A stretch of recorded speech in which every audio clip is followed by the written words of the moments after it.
A lot of Muslims say that it's the true religion because if you were to take all the Qur'ans and throw them in the garbage or in the ocean, the Qur'an could be brought back because it's memorized. Really? So what if somebody destroyed all the Bibles? How can you bring it back? Did anybody memorize the Bible? Then how do you explain the fact that you have at least 38 different Arabic versions of the Quran? And even in Islamic tradition, you have 7 qiraat of the Uthmanic Mus'haf, and those 7 came down through 2 chains for a total of 14 qiraat plus 3 others for good measure that was chosen by Mujahid centuries later. So then which of those Arabic versions is the actual original version that Uthman codified? And if memorization preserved the Quran, then explain to me why in Sahih Bukhari, volume 6, number 510, Uthman ibn Affan ordered the Arabic Qurans, the copies of the Quran written in Arabic by Muhammad's companions such as Abdullah ibn Masud and Ubay ibn Ka'b be gathered and burned and destroyed because those Arabic Qurans, they disagreed so much with one another. Some Qurans had verses that the other Qurans didn't have if memorization was able to preserve it. Didn't Abdullah ibn Masud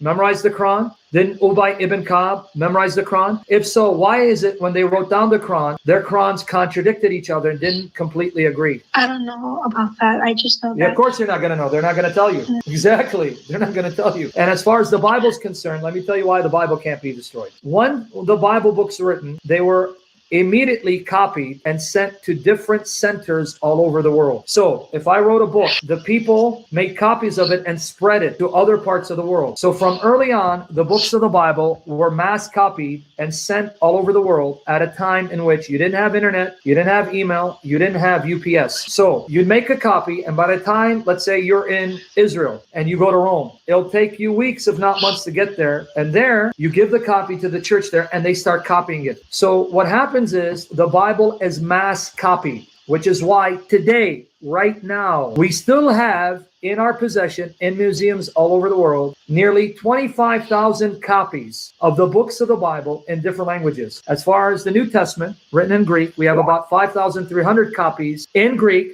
And then we have about 10,000 copies of the biblical books in Latin. And then we have thousands of others in Aramaic, Syriac, Sahidic, Coptic, Armenian, and that's what has survived. So imagine throughout the centuries, mass copying of the Bible, different parts of the world, they have their copies that they're copying and recopying and recopying. So at what point in time could the Bible ever be lost? It also says that about the Quran, that it's actually, they say the Quran is one of the miracles that it's been preserved. I just told you that the Arabic Qurans are not identical. They have thousands of differences in the Arabic alone. Uthman destroyed the copies of Muhammad's companions, Sahaba. You know Abdullah bin Masud, right? He's a Sahabi? Okay, yeah. Okay, now, why did Uthman destroy the Arabic Mus'haf of Abdullah bin Masud when Sahih Bukhari? Muhammad said, learn the Quran from 4. And he mentioned Abdullah bin Masud and Ubay ibn Ka'b as 2. Abdullah bin Masud and Ubay ibn Ka'b, their Qurans disagreed. One had verses the other didn't have, and one had more surahs than the other. And Uthman destroyed both their copies, and he standardized the one produced by Zayd. Who gave Uthman that right? Why did they destroy their copies? And why did their copies disagree when they memorized the Quran from Muhammad? Why didn't their memorization agree?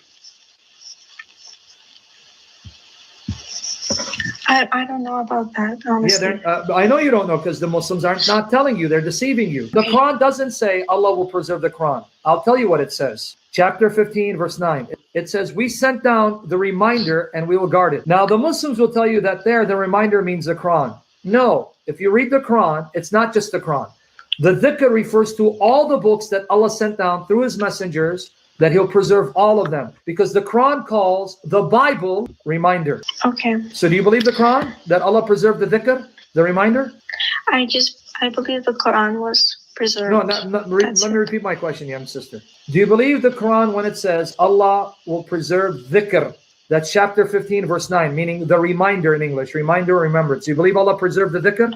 Okay, sir, I don't want to say anything. Okay, well, read it, because the dhikr in the Quran is not just the Quran, it's all of the scriptures, even the Bible. And about the Orthodox Christianity, they have a lot of pictures in the church, lots of statues and things like that. But I thought that was against Christianity, No. because it says in the Ten Commandments No, not to the make Ten a Commandments graven doesn't say. image. No, it doesn't say no pictures. Ten Commandments says you don't make pictures of things that you worship as gods and goddesses. There's a difference. It's a difference between having an image of a god or a goddess that you worship and having an image, because the same God fashioned images. But beyond that, in Islam stands condemned, because in Leviticus 26:1 it says you're not going to take any figured stones and venerate them. So why does your prophet make it sunnah? And why did he kiss a black stone, smother a black stone, and touch a black stone, and made it sunnah for you when you go to Hajj or Umrah, that if you can, you must touch and kiss the black stone? Well, I don't know much about Hajj Umrah. But that it's isn't Hajj. different. Don't take my word for it. Ask the Muslim. When you perform Hajj or Umrah, one of the rites of Hajj, not only do you run between Safa and Marwa 7 times and run around the Kaaba 7 times and throw stones at Wadi Mina. If you're able, because of the crowds, you may not be able, you must touch the black stone and kiss it. And there is a hadith in Bukhari where Umar ibn al-Khattab said, when he's about to kiss it, he goes, "Indeed, you are stone, and I know that you can neither harm nor benefit me. Had I not seen the Messenger of Allah kiss you, I would not have kissed you." So he didn't understand the logic of it. So according to the Sharia of Musa, Muhammad stands condemned. And if you do that, you stand condemned. Because that is a stone that has no significance. It was a stone venerated by the pagans that Muhammad took over. But coming back to your question, the Bible doesn't say you can't have images. It says you can't have images of things that you worship as gods and goddesses. And I can show you in the Bible where God himself said, make an image that you don't worship as a god or goddess, but an image nonetheless. That's in the Bible. But why didn't some Orthodox, like those hymns and stuff, they say like Mary, Mother of God, and they kind of like praise her? Well, I mean, think about it. If Jesus is God in her womb, he didn't stop being God. In one sense, she's the mother of God, in that the baby that's forming in her womb, taking a physical body, is still God in her womb. So technically, even though you don't believe it, I'm not saying believe it, but technically, if Jesus was God in her womb, technically, isn't that the mother of God? If you put it that way, yeah. Okay, that's the thing. So the debate is, do you accept that Jesus is God who became a human baby and he took a human nature from the blessed womb of his mother? Well, you reject that. But let's say you believed it. Jesus is the eternal word of the Father. And that eternal word entered the womb of Mary and resided in her womb, taking a physical body, human nature, by the power of God to become a human baby. But in that womb, he's still the Word, he's still divine, he's still God. So technically, she'd be the mother of God, right? Like I said, if you put it that way, yes, but I'm not going to. No, that's okay. I'm not saying believe it, but now you get the logic. So that's why Christians say what they say. They're not saying Mary gave God his life, or Mary gave God his divine nature, or Mary gave birth to a divine person who didn't exist. They're saying that Mary gave to Jesus a physical body, a human nature that he took from her womb, but that Jesus is the eternal word. He's a divine person that existed before Mary and chose Mary to be his mother. But anyway, what's your next question? Go ahead. Okay, about deceiving.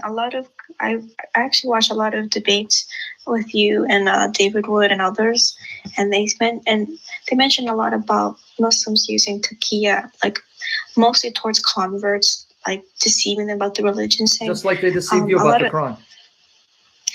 Like just about the religion in general, like a lot of converts, they come from many of them come from troubled past, and they've been through a lot. And then they say, look, in Islam, the divorced woman, she gets, if you marry a divorcee, you get high status.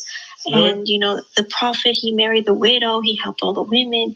And then when they actually become a Muslim, they know that actually just because of their past, they're treated very badly. So I'm just wondering why would a Muslim have to trick people to convert to the religion but if you ask a Muslim what is taqiyya, they say no, it's only if somebody's going to kill you and you say I'm not a Muslim just to not to be killed. It's not to deceive people. So how come Christians, they say that's taqiyya, people lying? Well, yeah, because they're telling you that there's only one situation for taqiyya, to protect yourself. Well, they can say, well, this is a form of protection. We are not telling people what Islam truly teaches, lest they find out and get angry and persecute Muslims. For example, when's the last time you heard a Muslim come up in a stadium telling people, according to Surah An-Nisa, chapter 4, verse 24, Married women aren't lawful for Muslim men except those that their right hands possess. And what that means.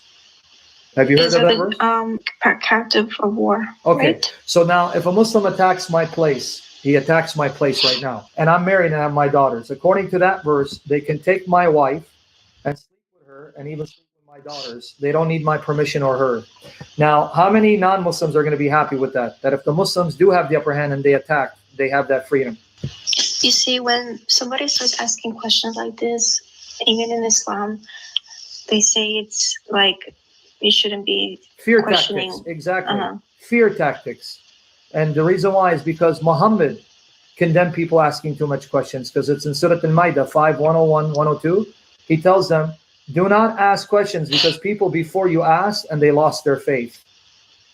Yeah, I heard that. Okay, so what kind of religion is this that's afraid of you to know the truth and then intimidates you not to ask questions because you lose your faith and then threatens to kill you? The shaitan can come and play with your mind and make you think things. Okay, hold on. But I didn't quote shaitan. I quoted the Quran. The Quran says a Muslim man can take my married wife if he attacks my place and takes me captive and sleep with her. So how's that shaitan? That's Allah and the Quran.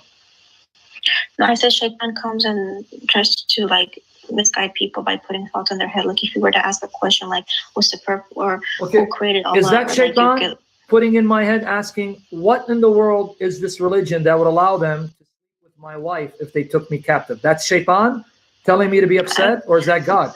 I'm saying when you get these thoughts, Muslims say it's because of shaitan. Yeah, I know they say that. But why is it shaitan when this is something from shaitan? Only the devil would give someone the authority to attack a person, take his wife captive and sleep with her, even though I'm still alive and she's still my wife. That is the devil.